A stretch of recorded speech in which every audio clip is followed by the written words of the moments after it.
స్వప్న. మేము భద్రాద్రి కొత్తగూడెం నుంచి వచ్చామండి.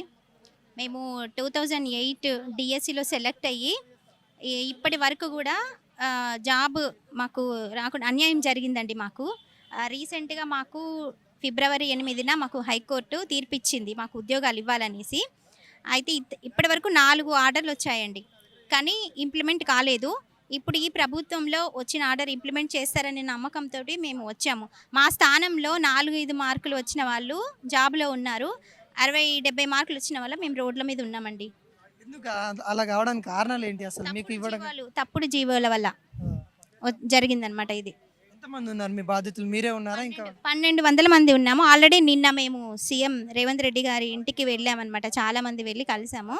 అయితే సీఎం గారు అందుబాటులో లేరు. సెక్రటరీ గారు వాళ్ళు ఉన్నారు. వాళ్ళు మాకు ఈ వారంలో న్యాయం చేస్తారని హామీ అయితే ఇచ్చారు. సో మేము ఈరోజు ప్రజావాణిలో మా అప్లికేషన్ పెట్టుకుందామనేసి వచ్చామన్నమాట. ఎట్లా అసలు ఇది చూసుకున్నట్లయితే మీకు జాబ్‌లు ఇవ్వకుండా తక్కువ మార్కులు వచ్చిన వాళ్ళకి ఇచ్చకుండా అసలు దేనికి సంకేతం అని చెప్పుకోవచ్చు? ఇది అసలు చాలా అన్యాయం అండి. ఇది అసలు మాకు జరిగిన అన్యాయం అయితే ఎవరికీ జరగలేదు అసలు ఇండియాలో. 15 సంవత్సరాల నుంచి మేము చాలా మానసిక వేదనకి గురవుతున్నాము.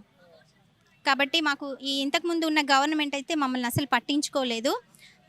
2016లో వరంగల్ సభకు వచ్చినప్పుడు కేసీఆర్ గారు మాకు హామీ ఇచ్చారు. కానీ ఆ హామీ నెరవేర్చలేదు.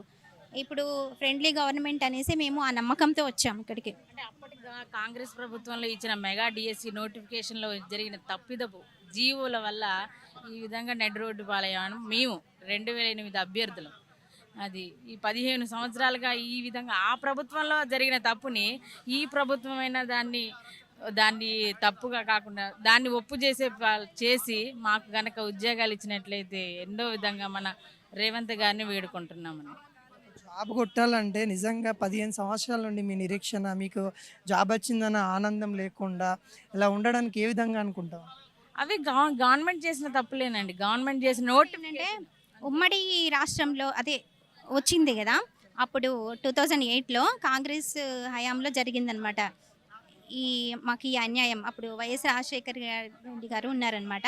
సో మాకు అక్కడ వాళ్ళకి జాబ్లు ఇచ్చారు. ఇప్పుడు ఆ ఏపీలో ఎవరైతే ఉన్నారో ఇక్కడ మాకు రాలేదండి. అక్కడ ఇచ్చారు మా వాళ్ళలో మినిమం టైం స్కేల్ కింద వాళ్ళని ఉద్యోగాలకు తీసుకున్నారు.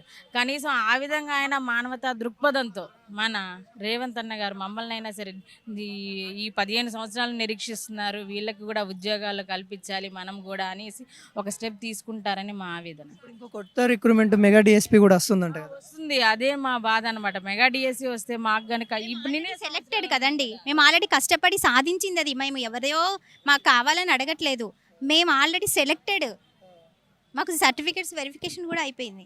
నిజంగా చూసుకున్నట్లయితే 15 సంవత్సరాల నుండి నిరీక్షణ 2008లో వచ్చిన మెగా డిఎస్పీ వీళ్ళ సెలెక్ట్ అయిన క్యాండిడేట్లు వీరు. వాళ్ళ గత ప్రభుత్వాలు బీఆర్ఎస్ ప్రభుత్వాలు కూడా ఏం చేయలేదు. కాంగ్రెస్లోనే జరిగింది ఈ తప్పిదము. కానీ ఇప్పుడు ఈ గవర్నమెంట్ వచ్చినప్పుడు కూడా ఇది ఏం చేయలేదు. ఇప్పుడు ఫ్రెండ్లీ గవర్నమెంట్ అంటున్నారు కదా, ఇప్పటికైనా ఇప్పుడు కొత్త రిక్రూట్మెంట్ మెగా డిఎస్పీ అంటూ ఉన్నారు. దానికంటే ముందు మా ప్రాబ్లమ్ సాల్వ్ చేయాలని చెప్తా ఉన్నారు.